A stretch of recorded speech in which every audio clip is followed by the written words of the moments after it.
Les forces russes et nord-coréennes ont été détruites lors d'une attaque dans un village de Koursk, a déclaré le président Volodymyr Zelensky. L'armée de Vladimir Poutine aurait perdu jusqu'à un bataillon de soldats lors des combats à Makhnovka, dans la région sud de Koursk, en Russie, rapportent les médias étrangers, comme le rapporte BuzzPlus. Lors des batailles d'hier et d'aujourd'hui près d'un seul village, Makhnovka, dans la région de Koursk, l'armée russe a perdu jusqu'à un bataillon de soldats d'infanterie nord-coréens et de parachutistes russes, a déclaré Zelensky samedi, en se référant à un rapport du commandant en chef de l'Ukraine. Et selon lui, c'est significatif. Zelensky n'a pas donné de détails spécifiques, et bien qu'un bataillon puisse varier en taille, il se compose généralement de plusieurs centaines de troupes. Cependant, les experts ont averti que malgré les lourdes pertes de Moscou, l'Ukraine perd chaque jour du territoire alors que les Russes poursuivent leur offensive.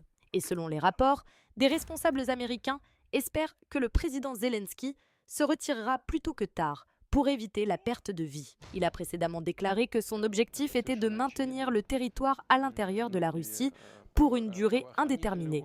Récemment, ces aides ont adouci leur ton, suggérant que leurs troupes resteront seulement aussi longtemps que possible.